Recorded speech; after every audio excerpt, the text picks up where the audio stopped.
ole tu ni zana hi ethopi diu chu hu hing na hi khuto na ji a bo a hi ti hiding a hi pathen thu na ngai thau hi ti ve koran mi te he nga sol cha pol le khathot thor khat na bung ni chang sigili changge pathen thu chi thugu ki im chu ka sei zo jiu a he thu chi ki sel gu e holo pi na dinga pathenin vanoi masanga anagon sa chu he chu vanoi vai pu ho mong hin a hepo vin a he a he du chu hi le lo pi na pakai chu a khat be lo ding a he pathen thu dang ana ngai thaki ro ti ve efisi bung ni changge lungset man ta san wanga hu hinga na hi ta ve nang ho to a hi po in pathen thil thon pe a hi bo ve thil bol wang a hi pon chuti chu a hi lo wai le min a ki shon pi ding a hi galatia bung thum chang som la khat chule koi ma cha dan thil bol wang a thim chang om poi ti pathin mit mui na kilang jing na he mi chon pha chu ata san wanga hu hing ding a hi akiti na he athu theng ni sim do ho zo se wi bon chaw din pathen phathe bo pi taw han hu hing na chung chang thua hin ki hil na di lo ahung ping to jeng ta Christian te zinga ta chu cross thugu phun do na mang cha he sim phat angai jin jan tha chun that do hi dan ho eden kot kha ke hon ki dan ho chu ata san nom le ata san ngam ho zo sin hu hing hi the na ding wa cross thil bol the na krista na le thoki na mangcha kot hon a hi dan thu ho na jil khom tawin hi chita chu ta san na ine wa hi lung se me na hu hing hi di hi ti ho I sei tawin a he a hin la hi chu satan chun a thang set pi the in Yesu Christa chi na le thokit na bowa pathene lungset mana e hu hing o hi ti hi min ta sana chon sit ki si a hin pin tha pi ji chu satan chun a hot ma jeng a hin Pentecost ni khu a thagau thiang hung thun chun Peter jeng jong chu su halen amen Yesu Christa ki khat be ta chu pathenin leng le hu hing pu dingin azil lama chuna choi antan ama mina bo chon sit ngai dam na ichan o hi ti a hin sei do chun mi ho cho ping tha za jeng ben a he he chi chu ata san jing se je u chun he chi thu ta san na hin thi le bol the walen mi chon si pin jong a sim phate in tul that ho jong mi pha pen in a sim do the jin mi to zong ho jong zungol ve ho rak ngol ve ho jong he chi thu ta san na hin Aki khel sa so kay thejin a power hi jengin satan chun ikalo ding hitamati in hu hing na lampi thusim hi mi ta san di lowa ata san the ne ding oven di lovin a kai tan hi chi cho chom the pe na se ding kan gon ding a hin cross masang chun dan zui ji a hu hing hi ven tin satan chun sei pi ta ne he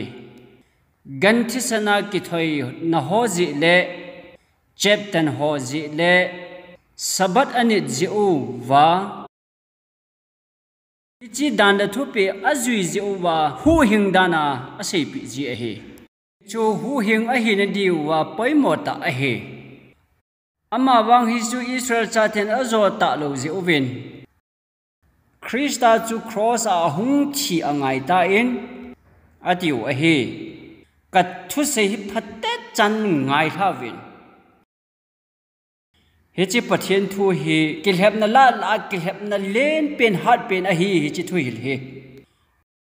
Israel te chun dan chu job theu le Yesu chi ngai pon te ati jiu a he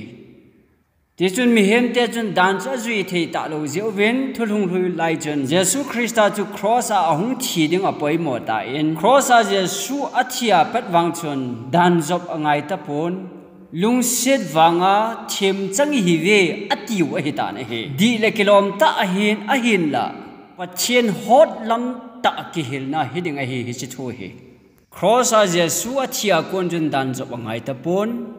cross a ko na chu lung set mana hu hing hi ta ve atiu a hi hitabong ki hil na kiti hi kichat umta a hi in bula a poison ki koi tabong a hi Bible to kikalta a hi I Bible chang simu wachon pathian mit moin koi macha dan zia thiam chang a poi tia ki se hin cross masang hi ham cross zo hi jong le dan zui hoi zi a hu hing na kiti hi pathianin ni khat jong a hong nai pu na hi hapta khat cha yong a hong pu na hi thil phap bol le dan zui le chep ho zi a hu hing na hi pathianin khat le be yong agong him nai pu na hi Timothy thor khat na bung khat chang ko chun I pia sayem Simkho mute bon chawe ni thum ama ta chun e hu hu a hi chu le ko na thianga e ko a hi e ho na to dung zui a hi poi ama lungol le amilung se dung zui a bo a hi hi chi lung se na chu cross a ko na hung ki pan a hi kasim chu di am kasim di hinam Hechi lung set na chu ton sot masang pi a Krista Yesu a ho na pi sa wa hi hallelujah cross masanga chu dan ji a hu hing a hi win dan adi du angai jin a hin la job the ta lo phat in Yesu hung thi in lung set mena hu hing hi ve ti wa hi hi chu pathian thu to ki kalta a hi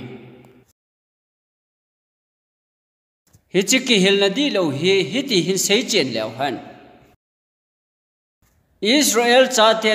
dan chu phathian job kim theu le pakaye so hung thi ngai pon tin atiu hen pathian thu a het thi mong lo ti na hi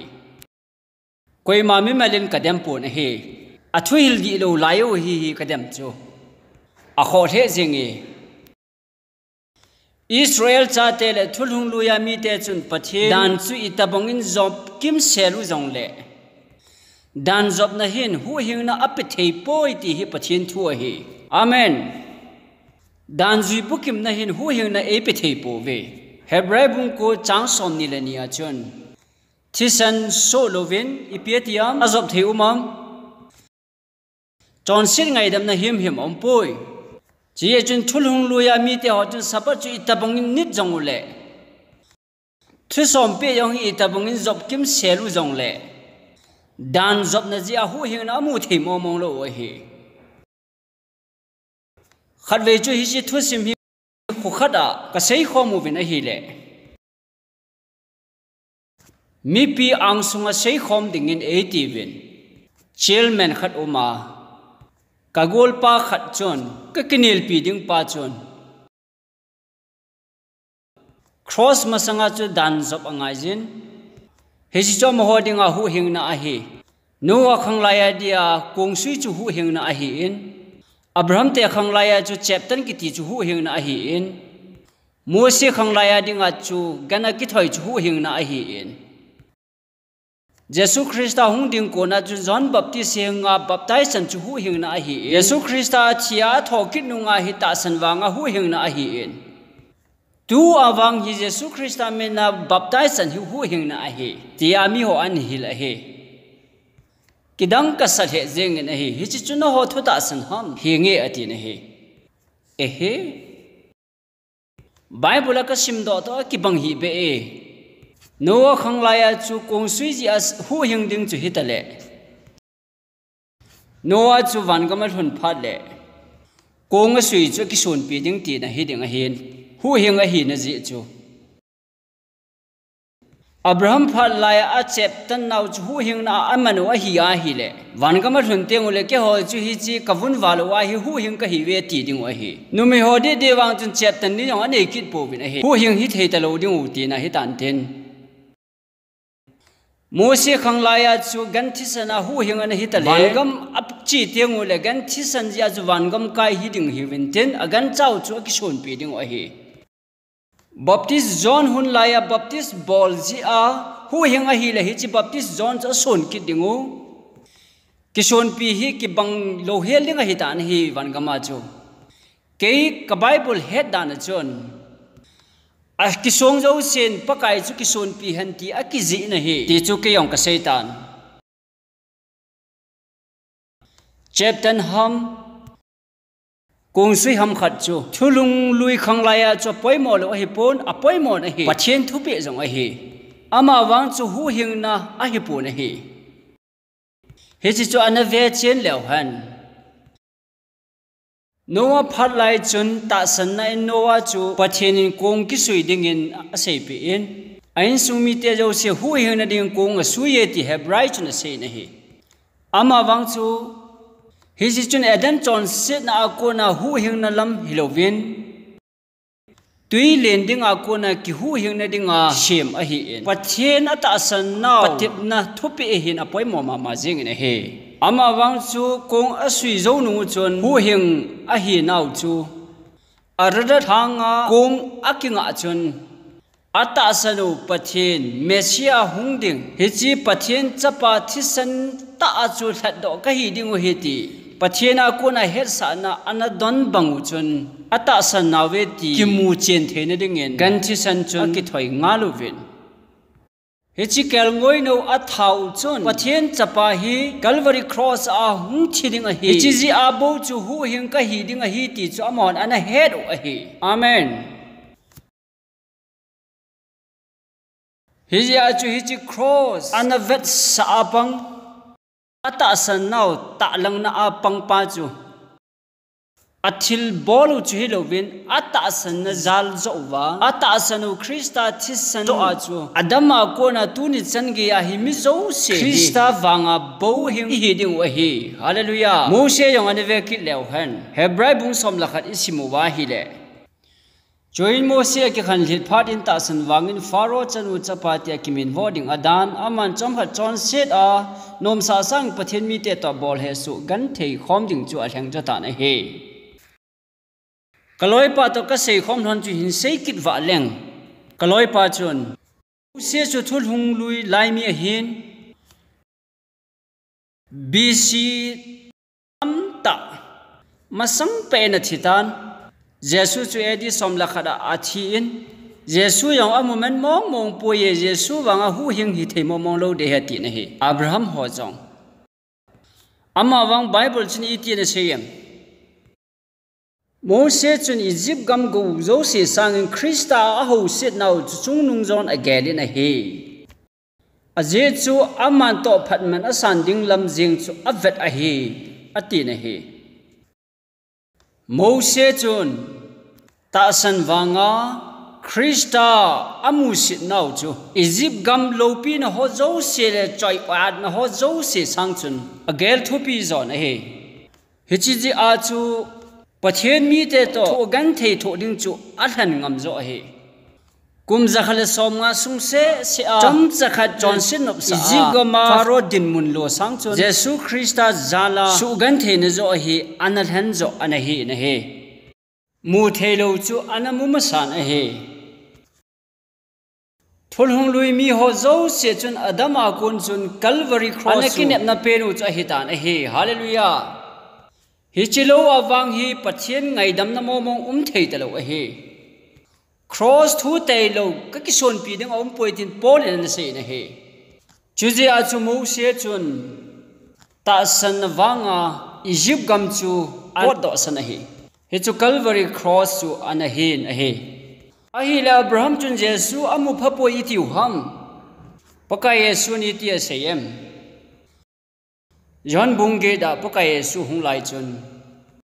no hung pen do na Abraham chu ke mani khom mudinga go na hi amuta be in akipa ma man atin he nang kum som nga bon hilova Abraham ka moine ti ham ti aso nga seding a god o he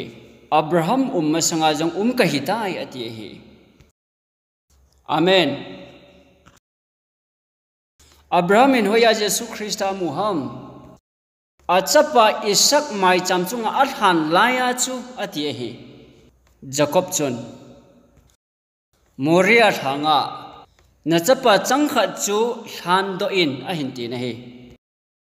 Hebrai bung som la kha chan som la segi achun Abraham patebin au mina hi le ta san wangin isak atu jing ta na hi isaka ko na chi tha ki sei ding a hi tia ki sei chapa changkha se chu pe ding agu ta na hi pathena thila akona zong akai tho thei a hi ti agelin a hi chule te ka nan ama chu achang ki ta na hi mai cham chunga chun a than ta ta in nidanga gancha a than do bang chat chat chun gancha asu ding ta bang chat chat chun a hin sun go tan Abraham lung thima chu isak chu asu li jeng a hi ta na he ta ta chu a hin la pathenin na chapa isak chu achungai ma bol hin kathu na ngai ta jin tu awang in na chapa nei sun pe dion na I ta lo jin kathu hi na ta san mong mong e ti ka he ta na hi ati na hi thul hung lui khang la ya chu mi hon I ti hu hing na na mu ham mi chon se chun a chon sit na khela chu kel ngoi khat a hin kai ding apoi mon he chuti cho hi lo wai le het pi apang mi ni mi thum to line na nei lo he la songa seli ding a hi jeng wi na hi dan thua pel do leng om pu na he songa seli a hi wan le ata sau thi keu hi lo wa ton so na ding a thagau yong mang tha ding a hi yesu hat le god mona chi ding a hi we ti chu a ki che ni na he hi chu anop lo ji o jon cross thisan thilbol theina wanga thim chan na angai chatawin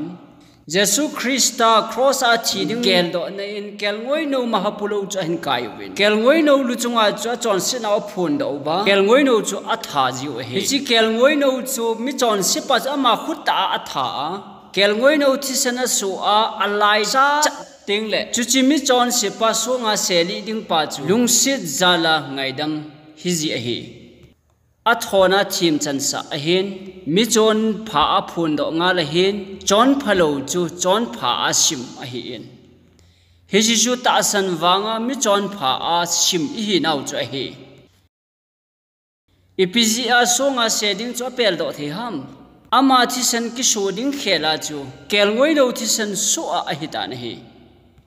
a chi ding khela thi ma a hi chi chu hi ja chu hi chi hi seli the hi ta poin mi chon se chu hi jong le mi chon pha sim a hi ta na hi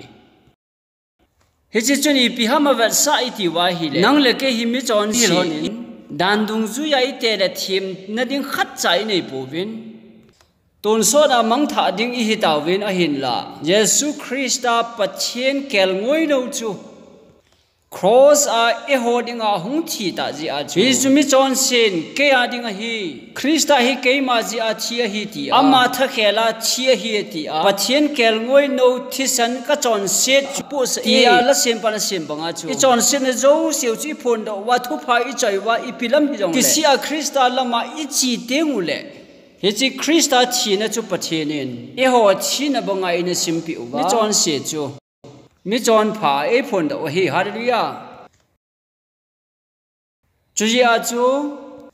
dan zui ji a hu hing hilovin chu ta bang ta lung se na changpa kem chang ho chu dan thu chu azop hi zo a hi ta na hi a ye chu e hon Abraham min ata san chu ma dinga chon phatna kisim a hi ta I ti wa hi chu ti le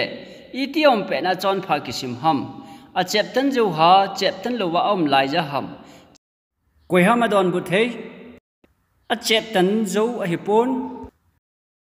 a chep tan masang a hi ki che am chep tan ji a hu hing ki ti chu zo thu bolom a hi chep tan ki ti hin hu hing na a cha zo pon a hi chu je chon pathian ata san zo ji a chu pathian in a phat lai ya bolding a agun hole athupi ho zo se chu azobu a hi zo in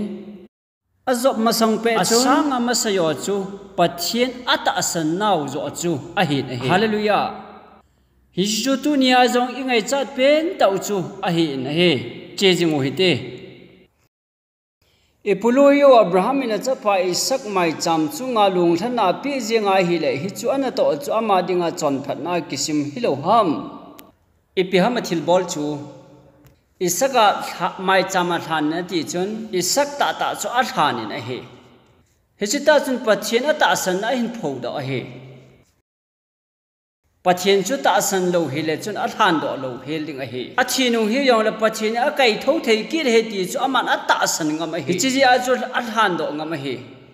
hi chi ata san na zo chu pathian in chon phatna a sim pi a he ole hi ti chun hu hing na hi thulhung lui lai ham thulhung tha lang hi zong le lung sit mana ta san wanga hu hing I he win a he dunia zong hi hitabonga ki hil na ho chun e suboyo win chutia hi ye chun kum zawal christian hu hi nungun zong gam sungu christian na hi a chop de na hi ilamu mi hlim win a phai hinama zong le ilung thimpunu le I hindanu wa di na chena chon phati ti ho agado kit momong po na he I gado ji po win ikipop sit na wangai na hi jing lajin e ma ding ki gelnan bo yo movin mi ithang set na wa ithang set jing win I hot ho chi I ho jing win nun a kho thieng po na he christian now hen chu ikihil now hi adi lo je a he cross umasanga chu pathian thupi zop tha angai jin su christa cross a thi nunga hi ngai lo hitan lungse men na hu hing lungse na khanga hi tawe iti jiwe lungse na kiti hi lo lai phat dana I sei do ji o he pathian lungse na hin lo lai phat anei ham Adam khanga kona tuni changi hai mi zo sen angai chat hilo ham Bible chun vanwe min ki sa na a mindang mong om poeti in kong suyin e hu hing thei pu ve ama wang chu hu hing na chan ge khoba ta san panuwa chun ama phala pathin thu pi ho zo se chu azop zo a hi ta na he amen Chutabonga ta sana hu hin e chang khop dinga Krista ana ta sana Abraham jong chun aphalaya pathin dan la thupi zop dinga koi ho chu ki pa ta azop zo a hi zon a hi amen Chutabong ta chu tu ni a lungse na chang ho e ho hin thilbol ji hilowa lungse mena mi chon pha simi hi ve ti he do teule e ki pa ji valovin Hichi ki pa nau vatsan linga adan le athupi ho hi ki pa ta izob jim o hi bove hallelujah thilpha bola hu heng ki ti hoi lai a jong bible e hil po bin he ye chun cross masang hi hanlang cross malam hi jong le ta sanna jala lungse na hu hing so ke hi ve amen chutia chu aji bangwa chu Aki song zo sen pakai chu song han hiti hinte ka thuin saying ting hichila hi cross ti taw hitin hichilam se hi cross masang chilam se hi cross nung lang ana hita han lang chilang hi thul hung lui chilang hi thul hung tha lam ti taw hitin thul hung lui khanga mi Adam Mose Noah ama ho zo se chun ro ho zo se chun ta san a Calvary chu ain mazud o ahin ithet the mohinam ni kho kha ting ta le itiam ka le pathian chapa Yesu Christa hi mi chon se te hu hing dinga hung peng ding ke a dinga cross a hung thi dinga hi chi je bo wa chu pathian to ki cham ki ding ka hi in paradisa hin thing ga kene ki the dinga hi ti nga lalma ma chu mesia hung peng ding chu ananga ajib na hi anave vevin hi gam thata akoni chibai anabo masawe atin hi ne the mohinam ama hon chilanga kona hi Calvary a chu ti ham khale Krista hung thidinga hi ti avevin keinin hi chilanga konin athitai ti a ivet kid wa hi in alaya hin ikishutu tawin ama ho chasan jalen thilhung lung ding ho chu anavevin ama ho phadung zuya pathian dan le thupi ho ana zom jingovin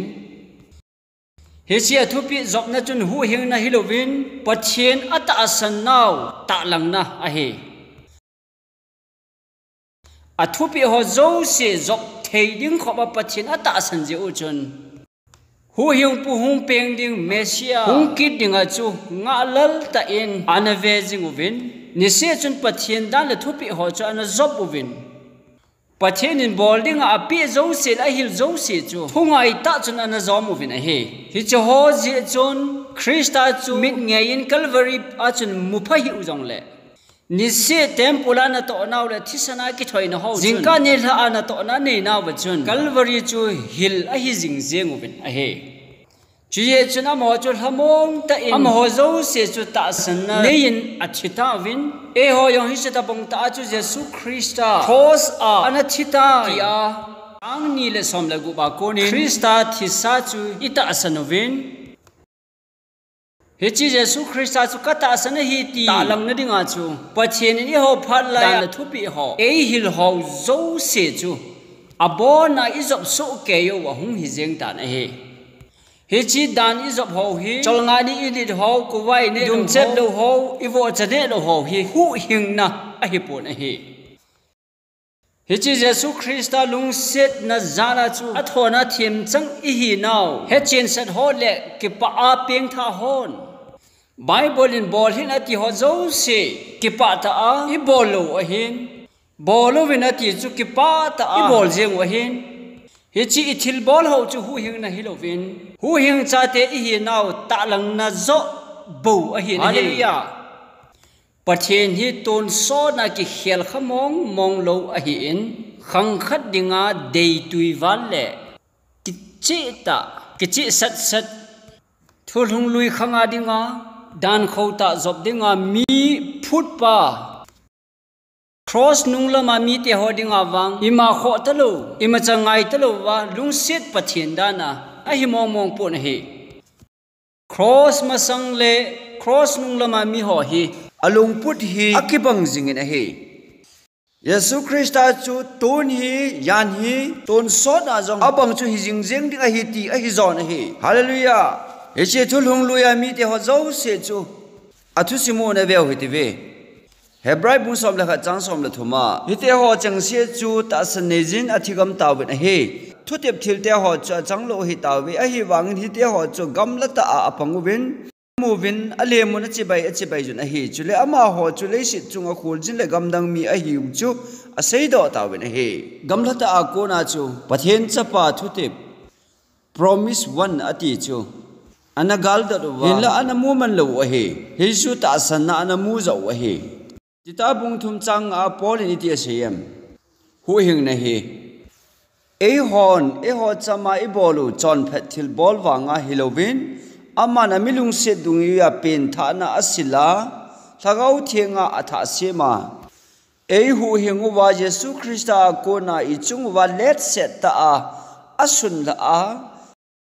e hu hingu a hitai hallelujah mihem thil bol hi sam jang khat cha yong zaw lo him a he Hebrai bung som le thum chang ko I ti sem sim khwa motive 1 2 3 thui hil kidang go chom ke ho mangsa lo zenun oi mo he jenge ki hil na hile kilom ale hoi hile kilom ho ke ho mangsa hi un tina hi cross masanga chu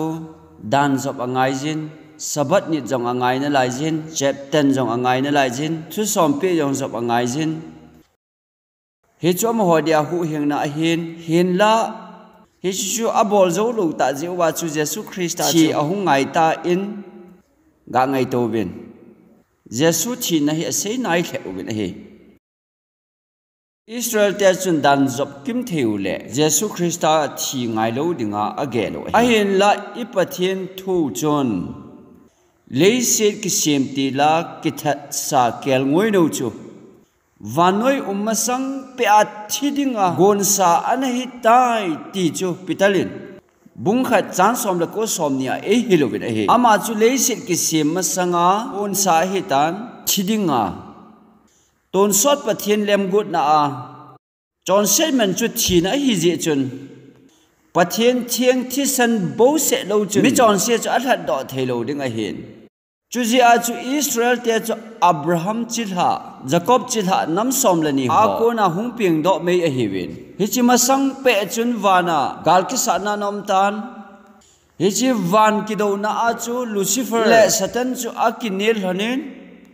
pathian di zoding ki chu thon a he Lucifer chun pathian chu ngai lu na nei lo khan si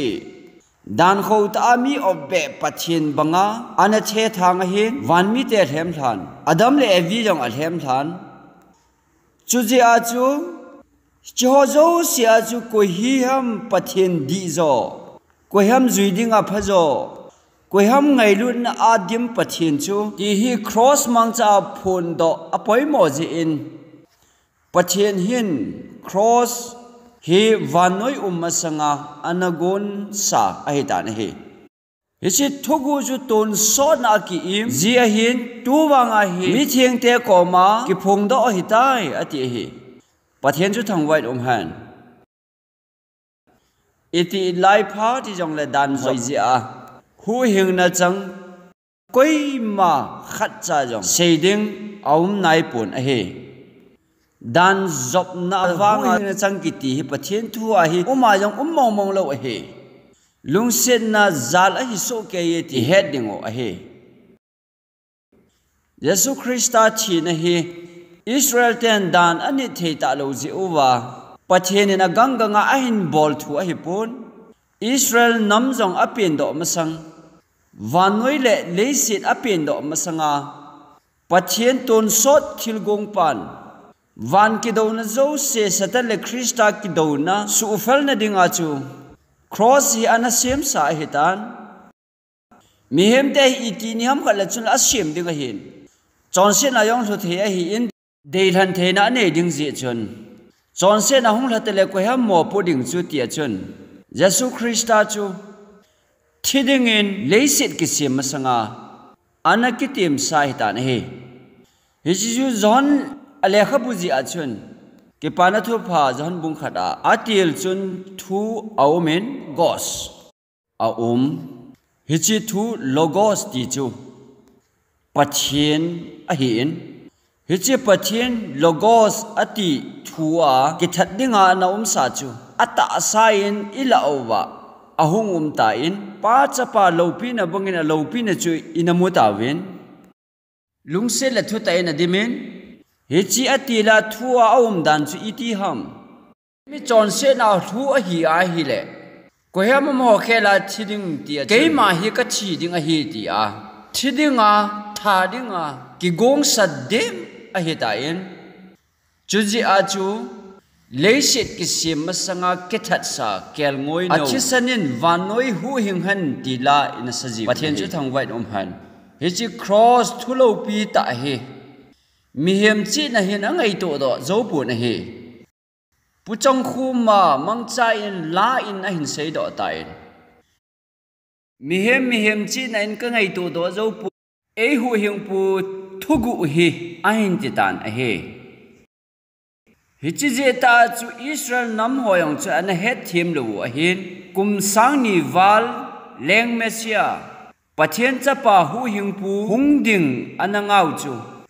ahung thong tan a hai mil ta win a he ole seding atam the jenge I het ding wa chu cross malang hi le cross nunglam hi jong le hu hing na hi thil pha bola akingam pon Krista thi sanjala athona lungsit na jala hu hing I hi we amen hi ji a chu akisong zo se chun van ka mi hun tengu le o thisan lu van kot e hon pi a van ka mi hun tengu le ela sa chim thelo diu thisan ti hi dinga hi kong sui lampang chu kilang talo de hi cheptan lampang jong kilang talo de hi Krista thisan bo se lo chu chon set ngai dam na mong om pun a hi te tu ni jana hi ka sei nom a hi ole hi chi lungsit na zala abo hu hing I hi nau thu hi he chen so ke hi leo han Christian Paul chom khat cha a ding kata san pon he Christian zo se hi mun khat na khom su ke diu pum khada Yesu Christa taw na hi su bu hi tai dingu a he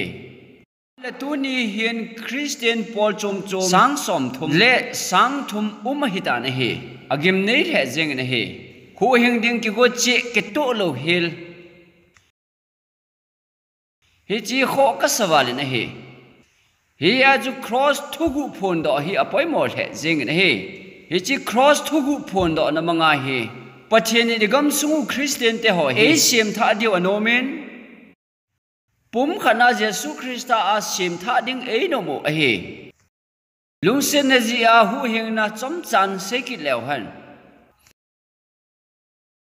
mi tam ta en dan le lungset na hi he thiam povin lungset le dan hi ki kal he jeng ding in igelovin angol hoi he jeng in a he ole lungset na le dan a ki gui zop na hi chom chan hin se ing ka te lengpa chapan to la thade mang chan thu ka sei ji tan nana he ta me theu a he hi chileng pa hi leng ching ta hin mi yo se chunga athu tan dan hi ki bang chat in na thu atanin mi le na za bol chompon mi ne yong a za bol chompon mi gan the le mi hausa ave chompon he dan dung zui ta in thu tan ji na he min apa chama ma we ne a hin la chapa mi chu a hin kap li tan a he a chapa chu aman ta we ne he dan dung zui ta athu tan angai tan dan dung zui ta athu tan zo nu chun zela koi ahungai tan chief judge chun dan bu cho pho do le hita bonga hena sa mi that ho hi haptani zo ting le khaili ding a hi ti a hi ta na he dana chu hi chileng pa cha pa hin thim chan na ding mong anei pu na he hi chi thutan vai hom thim ta pa chun ka cha pa hi dan dung zui ta a go ding a hi tan tani zo le khaili ding he ti ka phung do e chief judge thu sei bang hin abol taw na he mi te ho chun hi chileng pa chu ngol asal he wen he azinu jang a hungin leng na hi chumem na cha pa hi ngai dam na chun hi jeng chumem dan chu pai mang la chun hi jeng chumem a hung ti taw na he a hen la hi chu hi thei pu na hi dan dung ju ya thu tan ngai he mi chunga dan dung zui ta in thu ka tanin ka cha pa chunga yong dan dung zui ta ka tan lo le hi ji a chu katan lo na ding thu om chom de poi dan a su ka in to la that in igam dan bu chun khaili ding ti a ki se hi hi ji a chu khaili ding a hi ti chu leng pa thu pe chu hi chule khaili ding ni ko ong thun phat chun hi che leng pa cha pa hin ama ding i bol ding i ma cha om ta pon po do the na om ta pon zel sunga chun dan chu phata chan zop jong le koi ma cha that ta hi jong le apo do the him ta pon a he zel sunga dan phata ta zop na chun ama hu hing thei de pon a he dan in themo a chan sa na chu aki mai to pi a khaili hi ding a he ta na he lungdon na sata tho ta na he chua chun leng vai hom khom pi ho chun o leng pa na chapa hi ngai dam a hi thei ding dan ka he ve o aphat to the e pi hamatin hi chi gam dan o hi an o the e dan chun khaili ding a ti hian ning kital um dan hi pai jeng uti ve dan hi pai mang jeng uti na chapa hi ngai dam lew han hi jeng chumem a hin ti taw ne he ama wang leng ching ta chun ka chapa mi chon se ngai dam na ding ji bu wa igam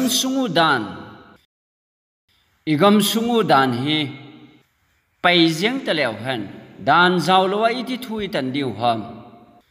a hat a hang chu hung leng chang diu hi taw chu mem anom mi ni hung that taw win tin thutan na dan om ta lo wa hi le i government hi ni khat jong hing lo ding a hi a hin ti ta na he hi ta be ding a hi kana ngai to lo a hi atikit taw win a hi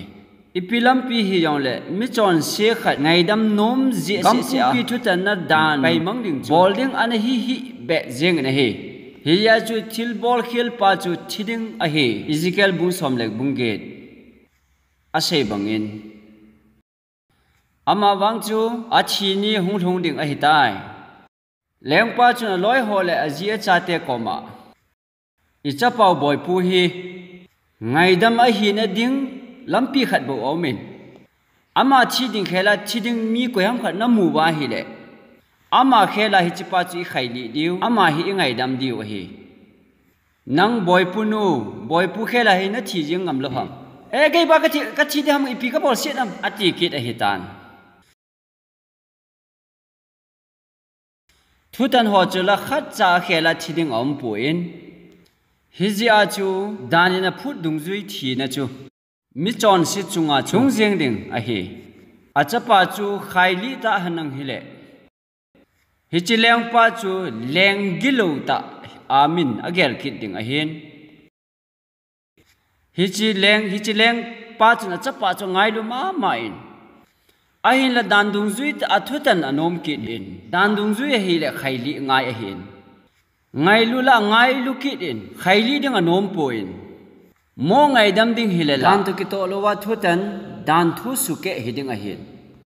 thil khat bo abol thei om ta na hi hi chu achi khelin keima thijeng kati kasapa chi khelin keima thime ing kati chilo chu lampi dang om ta pu na hi ati ta na hi hiti chun zel ko chu ga hong do tan achapa chu ga ko do tan hung pot do in ati in apa chu zel sunga sunga ga lut tan boy pu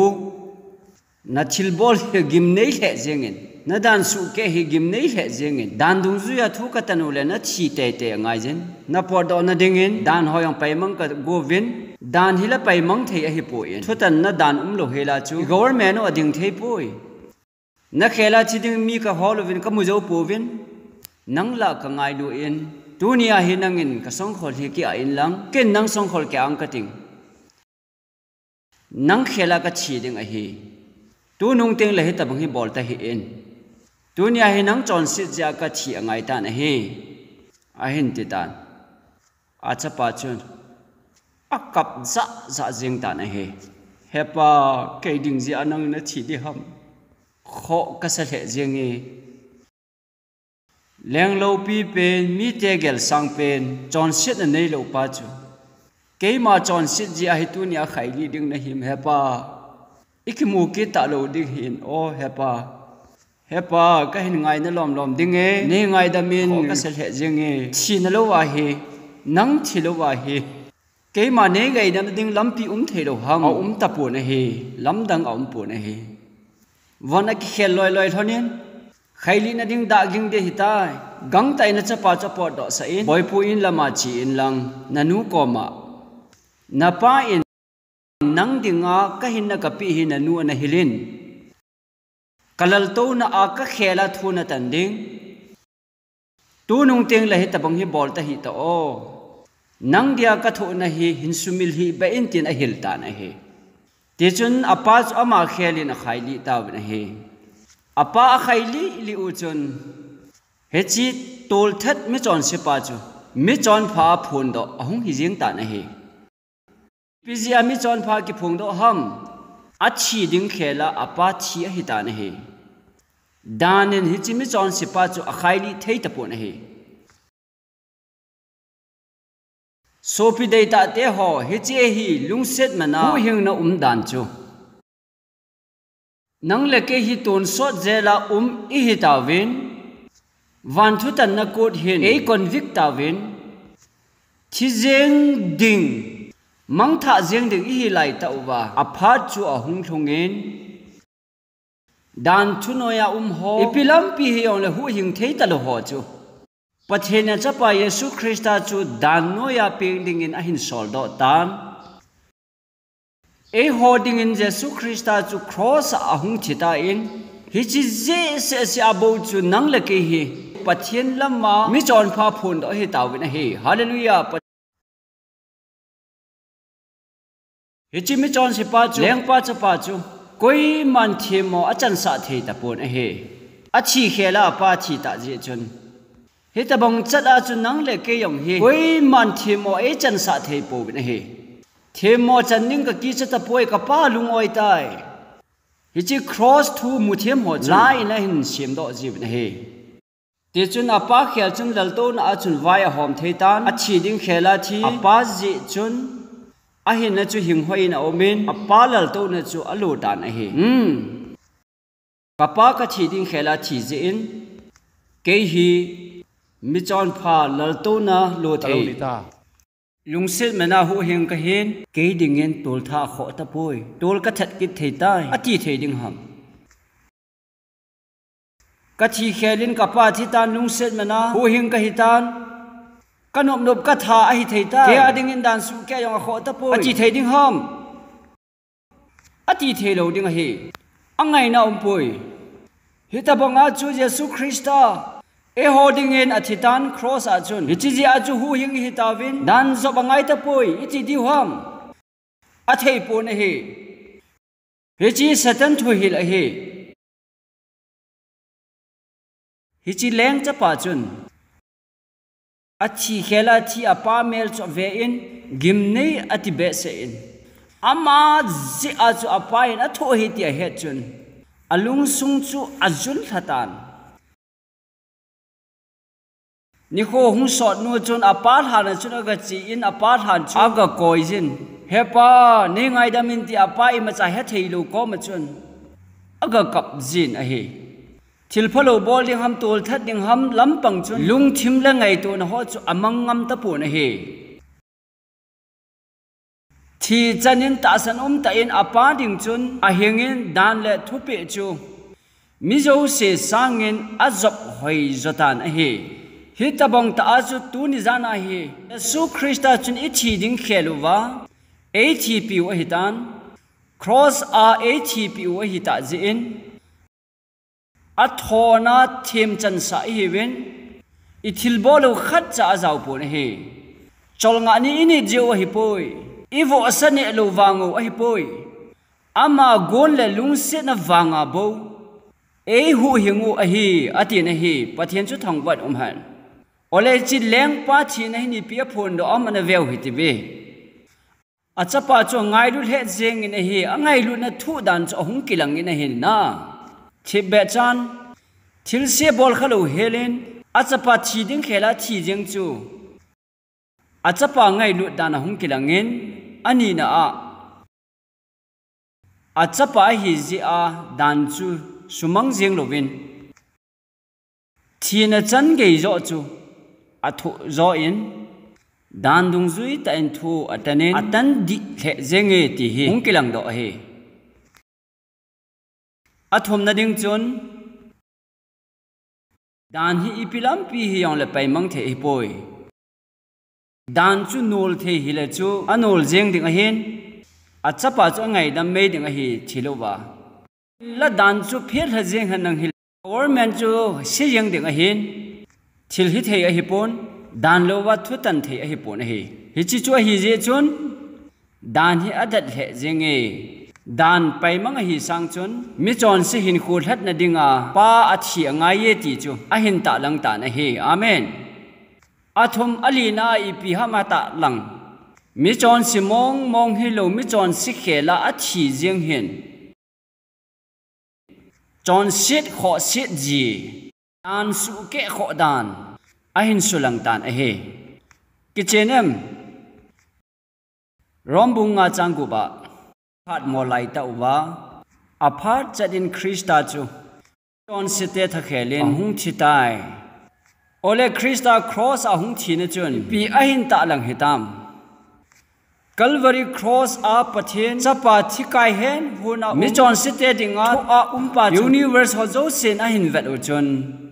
pathian ngai lut na athu dan he Calvary a chun ahung kilang ina he hallelujah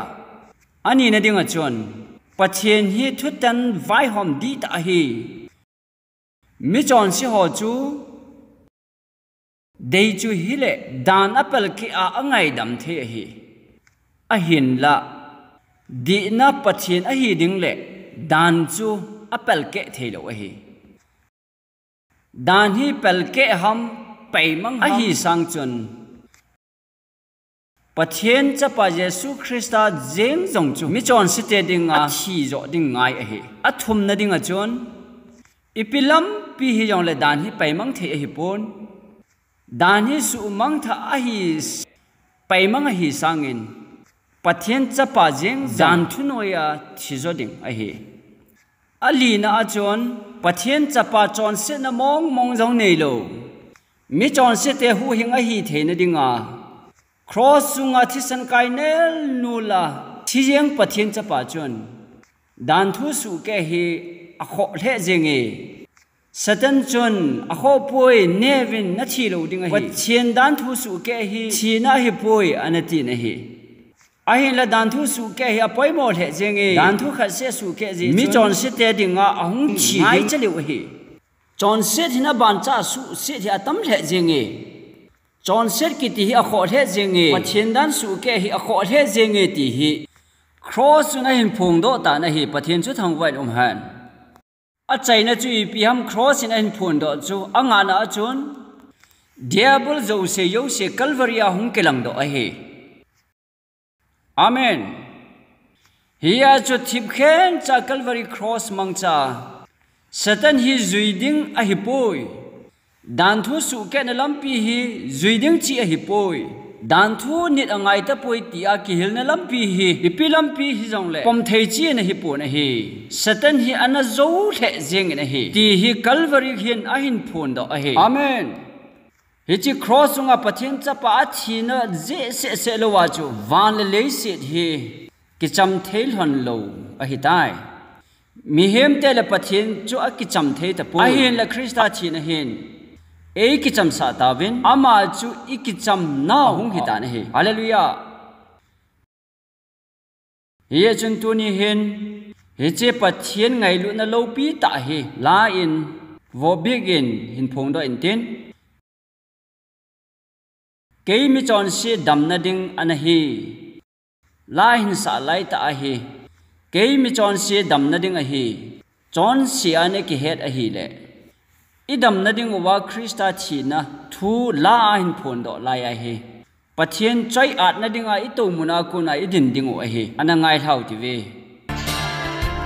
amen pakai chu thang ba ung ta han ngai pa I so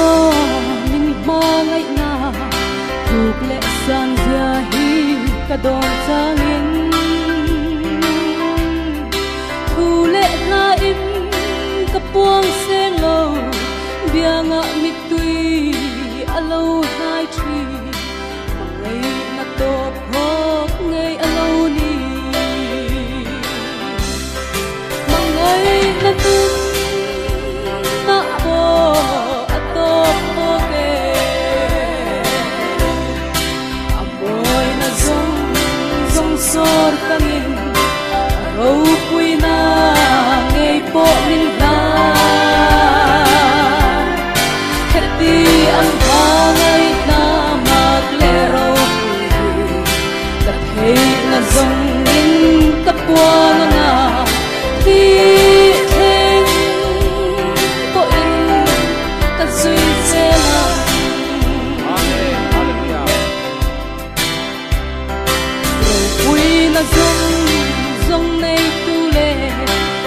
le van em kim siam tu kha saruak maya lo piang chokin saruak main fam machang pa miswal gam na turalo ni mangai na nun na po atop ho ke thầy piang in lo zo mi reng ho amoy na zong sor kangin aro pui na ngei po min na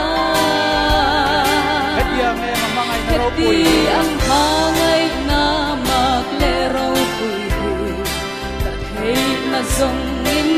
kapuang nga ti theng po in ka zui chela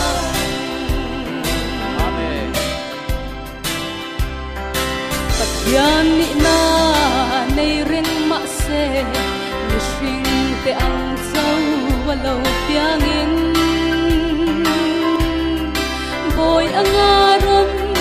in ngai to min thi khen cross aron thang pa mi swal dam na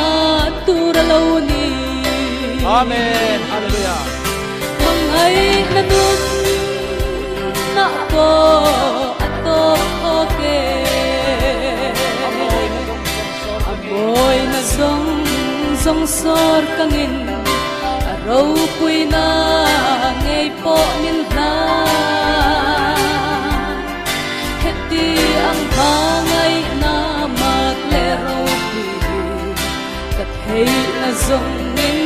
kapuanga na kikeng po in kasoy selang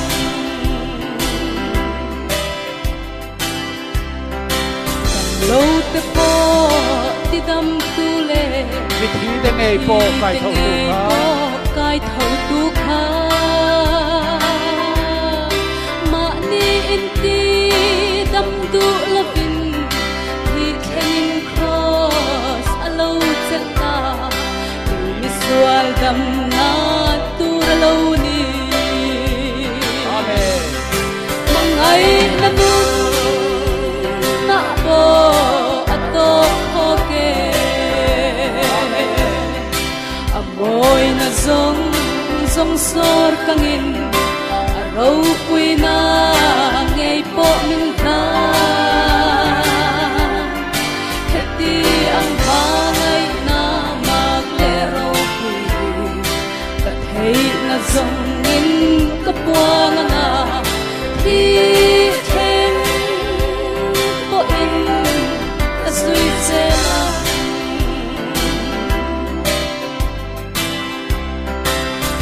Uy tuara arum lai pon Melma din lang po Melma tong try. tan po atong try Pan hingay damro. Opa ani hingay damro Until ti an shalaw ti in Mangay na ako atop hoke Amen. Hallelujah. Mangay na nun na ako atop hoke amoy na zong sor kangin araw ko'y na ngay po minna heti ang bangay na maglero ko'y kathay na zongin kapuanga nga kikeng po in kasoy selang Amen. Lalpas sa Fakinom Rose.